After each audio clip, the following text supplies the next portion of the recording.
Hello guys, welcome to my channel cut and drape. आज हम आपके सामने सिंपल कमीज़ का मेज़रमेंट लेकर आए हैं, जिसकी लेंथ हमने रखी है 13 और जिसका हमने शोल्डर रखा है 6, जिसका हमने आर्मोल रखा है 6, जिसका हमने ब्रेस्ट साइज रखा है 7.5 और शोल्डर टू वेस्ट जो हमने रखी है इसकी रखी है हमने 11 और जो यहाँ से हमने वेस्ट लाइन ली है वो हमने ली है 6 और शोल्डर टू जो हिप रखे हैं वो हमने रखे हैं 15, जिसकी हमने लेंथ ली है 7.5। आपको बॉडी स्ट्रक्चर बनाने के लिए ब्रेस्ट साइज और हिप साइज को सेम रखना पड़ता है, तब जाके आपका बॉडी स्ट्रक्चर बनता है। ये हमारी हो गई फिटिंग लाइन जो हम कपड़ा पहनते हैं। उसके बाद आपको मार्जिन रखना भी ज़रूरी है, जिसकी हमने लेंथ लिखी है 1.5। ब्रेस्ट साइज में भी प्लस करा है और हमने वेस्ट साइज में भी 1.5 प्लस करा है और हमने हिप साइज में भी 1.5 प्लस करा है। अगर आप इसको प्लस करके मेजरमेंट के साथ इसको कट करेंगे तब आपकी परफेक्ट कमीज एक बनकर तैयार आएगी।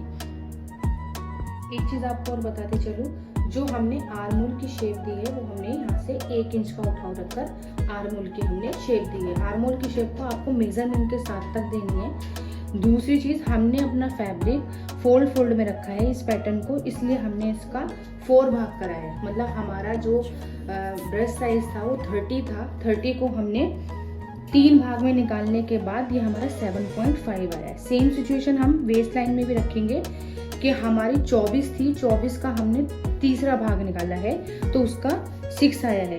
ऐसी सेम सिचुएशन हम हिप में भी रखेंगे कि हमने 7.5 है तो हमारा 30 था तो इसका भी हमने तीसरा भाग निकाला है तो ये भी हमारा 7.5 है। जब आपका फैब्रिक या पैटर्न आपका फोल्ड पैटर्न बनाएगा तो आप उसका लास्ट वाला पॉइंट निकालेंगे। जैसे मेरे पास था 30 मेरा ब्रेस्ट साइज, उसका मैंने हाफ करा 30 का तो आया 15, 15 का हाफ करा तो मैंने आया 7.5। सेम सिचुएशन हम यही करेंगे इसमें भी। हमने जब राउंड में मेजर करी अपनी वेस्ट लाइन तो हमारी आई 24, 24 का हाफ जब हम करेंगे तो आया हमारा 12, 12 का हाफ करा तो हमने आया हमारे पास 6, क्योंकि हमारे ये फोल्ड में फैब्रिक है तो इसीलिए हमें इसका लास्ट वाला पॉइंट ही लेना ज़रूरी है। सेम सिचुएशन हिप पे भी आएंगे। हमने जब राउंड मेज़र करा तो 30 आया, 30 का हमने हाफ करा तो 15 आया और 15 को जब हमने हाफ करा तो हमारा है 7.5। तो ये हमारा बनकर पूरा मेजरमेंट आया है। इसी के ही मेथड से हम पूरा कमीज पे भी, आप अपने कपड़े पे भी इसको कट कर सकते हैं। ठीक है, अब मैं आपको बताने जा रही हूँ कि आप अपनी नेक लाइन कैसे लेंगे।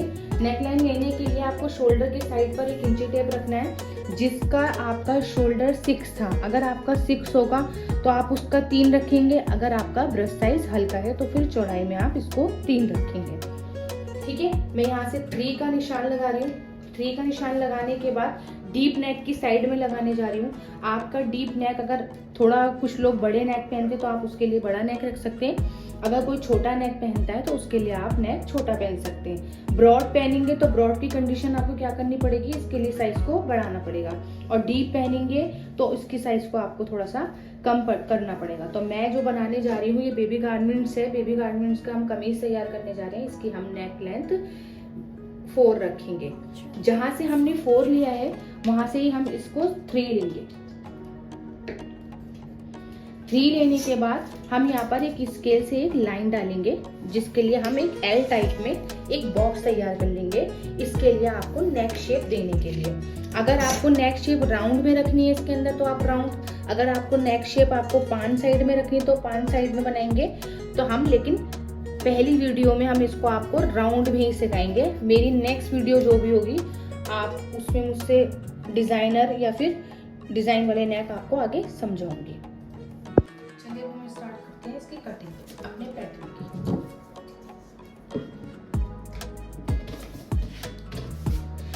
सबसे पहले आप इसके आर्मोल को कट करेंगे।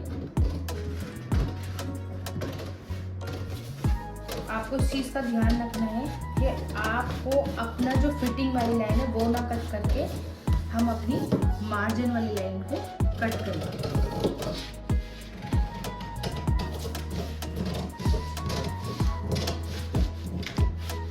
यहाँ पे लाने के बाद हम थोड़े से सीजर को अपनी सीधी करेंगे, जो हमारी हिप लाइन के कॉर्नर्स ना निकले।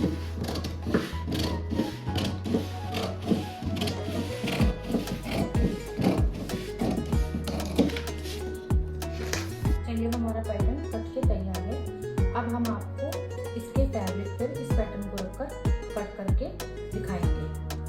अब मैंने अपना फैब्रिक को बिछा लिया है, जिसकी चारों फोल्ड साइड मेरी साइड है और जो बाहर वाली साइड है वो सारी ओपन साइड है। इसको हम गिन के भी आपको दिखा रहे हैं। चारों फोल्ड साइड, खुली वाली साइड आपको बाहर वाली साइड रखनी है। जिस साइड आप खड़े हैं उस साइड आपको फोल्ड वाली साइड अपनी साइड रखनी है। और हमें फैब्रिक जब कभी भी बिछाना है वो हमें हमेशा कपड़े की लेंथ में सीधे में बिछाना है, ना कि आपको कभी आड़े में कपड़े को बिछाना है। ठीक। दूसरी चीज़ मैं आपको एक चीज़ समझाऊंगी। यहाँ पे मैंने 1.25 इंच की लाइन डाली है, इसलिए मैंने डाली क्योंकि हमारी कभी कन्नी में कान आ जाती है या कुछ हो जाता है तो हमारा कपड़ा आड़ा कट जाता है, टेढ़ा कट जाता है। तो मैंने सबसे पहले क्या करा है कि अपनी 1.25 इंच की लेंथ डाली है, जिसकी मैंने एक लाइन डाल दी है। उसके बाद आप इस पैटर्न को रखेंगे जो मैंने इससे पहले पैटर्न काटा था। अगर आप बेबी गारमेंट्स का कुछ सिंपल कमीज बनाने जा रहे हैं तो आपको कम से कम 1.5 से आधा मीटर का फैब्रिक, अगर बेबी छोटा है तो उसके लिए आधा मीटर का फैब्रिक, और अगर बेबी बड़ा है तो उसके लिए आपको 1.5 मीटर फैब्रिक। और हम जो बनाने जा रहे हैं वो 5 इयर्स ओल्ड बेबी का गारमेंट्स बनाने जा रहे हैं। ठीक है। अब मैं बिछाने जा रही हूँ अपना ब्राउन पेपर, जिसको हम बोलते हैं पैटर्न।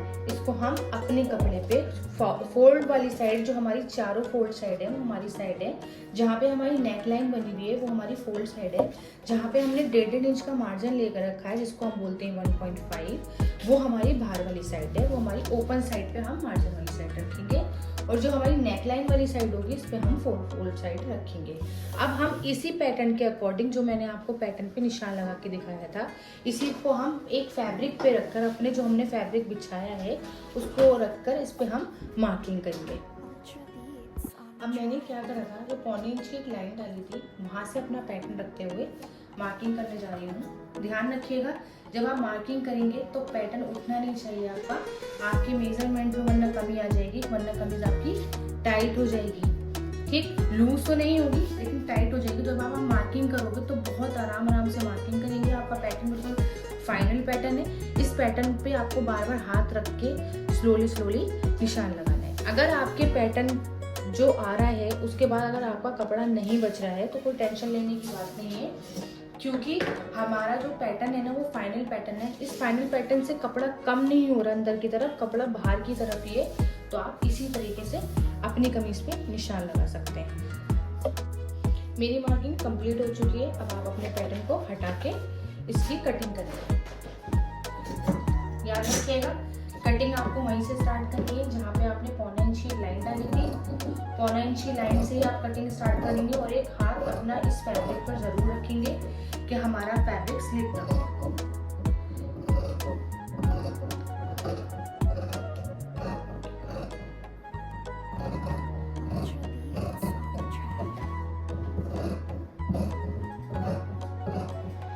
आपकी जो मार्किंग है उस मार्किंग के अंदर नहीं करनी, या तो आपको इस मार्किंग के लाइन पर कट करनी है या फिर आपको थोड़ी सी मार्किंग से हटकर कटिंग करनी है।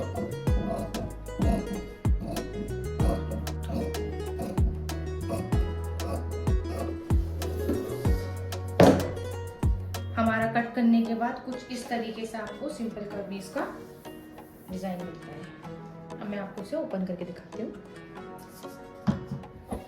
4 फोल्ड में करी थी तो जाहिर सी बात है हमारे 2 पार्ट्स निकलेंगे। फर्स्ट पार्ट हमारा ये रहा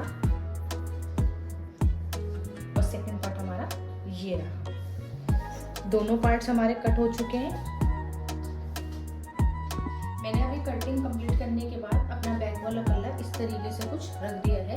फ्रंट वाले पल्ले में हम डिजाइनिंग करेंगे तो इसलिए मैं फ्रंट वाला पल्ला इसके ऊपर रखने जा रही हूँ। याद रखिएगा, आप जहाँ से मार्किंग करते हैं उस चौक के निशान को मैं आपको इसलिए दिखाने जा रही हूँ क्योंकि आपको समझ में आ सके, वरना आपको हमेशा उल्टे कपड़े पे निशान लगाना है। ठीक है, हमने क्या करा है, हमने यहाँ पर एक 2.55 निशान लगाया है इस साइड से, और आपको इस साइड से भी 2.5 का एक निशान लगाना पड़ेगा। ये हम निशान इसलिए लगाने जा रहे हैं क्योंकि हमें एक मिड लाइन लेनी पड़ेगी, क्योंकि हम इसमें लेस का डिजाइन करेंगे, नेक का डिजाइन करेंगे, तो इसीलिए। अब हमने इसको उठा लिया है। इसके बाद हम फ्रंट में ऐसे करके लेस का डिजाइन डालेंगे जी। ऐसे ही हम इस वाले पे भी डिजाइन डालेंगे। ठीक, दोनों साइड हमें ये क्रॉस वाली लेस का डिज़ाइन डालना है। अब हम नेक जो बनाने जा रहे हैं वो चिकन करी का नेक बनाने जा रहे हैं। उसकी डिज़ाइनिंग हम इसी के ऊपर करेंगे। ऐसे करके कुछ इस तरीके से हमारा बनकर तैयार होकर आएगा।